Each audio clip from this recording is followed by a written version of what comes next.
रामपुर के जंगल में भयानक गर्मी पड़ रही थी। सभी पक्षी एक डाल पर इकट्ठा होकर बातें कर रहे थे। तभी वहाँ टुनटुनी चिड़िया आती है। अरे तुम सब यहाँ बैठकर क्या बातें कर रहे हो? अरे टुनटुनी चिड़िया, तुम कब आई? तुम तो इतनी पिद्दी हो कि किसी को दिखाई ही नहीं दे रही। ज्यादा मत बनो कालू कौवे, इतना घमंड करना ठीक नहीं। तू मेरे पिद्दी होने का मजाक उड़ाता है। रुक, मैं तुझे अभी बताती हूँ। इतना कहकर टुनटुनी चिड़िया कालू कौवे को मारने उसके पीछे पीछे भागने लगती है।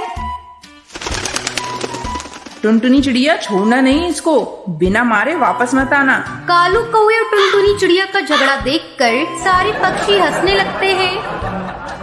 गुस्से में कालू कौवा वहाँ से अपने घर आ जाता है और घर आकर गुस्से में कहता है, आज मेरे ऊपर सारे पक्षी हंस रहे थे। मैं इन सबको सबक सिखा कर रहूंगा। मैं इनके साथ वो करूंगा जो इन्होंने सपने में भी नहीं सोचा होगा। कालू कौवा सोचने लगता है कि ऐसा वो क्या करे जिससे पक्षी कभी भूले नहीं। वो टेबल पर पड़ी कैंची उठा लेता है और वहाँ से चल देता है। वो चुपचाप टुनटुनी चिड़िया के घर जाता है। उस समय टुनटुनी चिड़िया आराम से सो रही थी। चुपके से कालू कौवा टुनटुनी चिड़िया के पास जाता है और उसके पंख काट देता है। आज मजा आएगा। बड़ी चालाक बन रही थी, मुझसे पंगा लेने चली थी पिद्दी चिड़िया। अब मैंने इसको उड़ने के काबिल नहीं छोड़ा। कालू कौवा टुनटुनी चिड़िया के कटे हुए पंख को लेकर घर वापस आ जाता है और उसे छुपा देता है। अगले दिन जब टुनटुनी चिड़िया सोकर उठती है तो वो देखती है कि उसके पंख कटे हुए हैं। वो रोने लगती है। ये क्या, कल रात तो मेरे पंख सही सलामत थे। सोते समय किसी ने मेरे पंख को काट लिया। अब मैं क्या करूं? ऐसी हालत में उड़ भी नहीं सकती।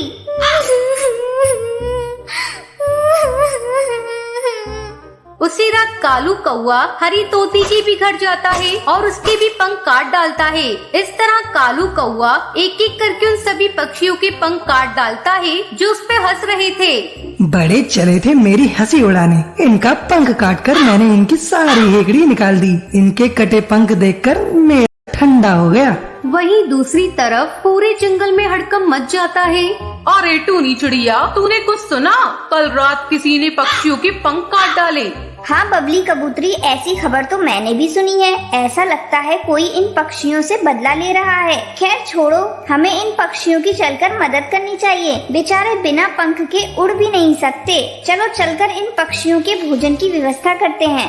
ऐसा कहकर टूनी चिड़िया और बबली कबूतरी टुनटुनी चिड़िया के घर जाती है।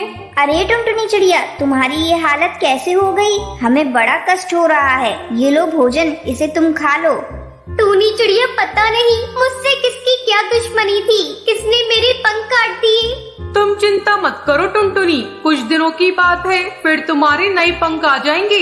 उसके बाद टूनी चिड़िया और बबली कबूतरी सभी पक्षियों के घर जाती है और उन्हें भोजन देती है। पक्षियों की हालत देखकर टूनी चिड़िया बहुत दुखी थी। वो दुखी मन से कालू कौवे के घर भी जाती है।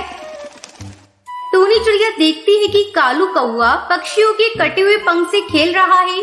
अरे ये क्या कालू कौवे, सभी पक्षियों के पंख तुम्हारे पास कैसे? इसका मतलब तुमने ही उन पक्षियों के पंख काटे हैं। ये तुमने बहुत बड़ा अपराध किया है, इसलिए अब तुझे सजा मिलेगी। टूनी मौसी, ये सारे पक्षी मेरी हंसी उड़ा रहे थे, इसलिए मैंने उनके पंख काट डाले। मैंने गुस्से में ये सब कर दिया, मुझे माफ कर दो।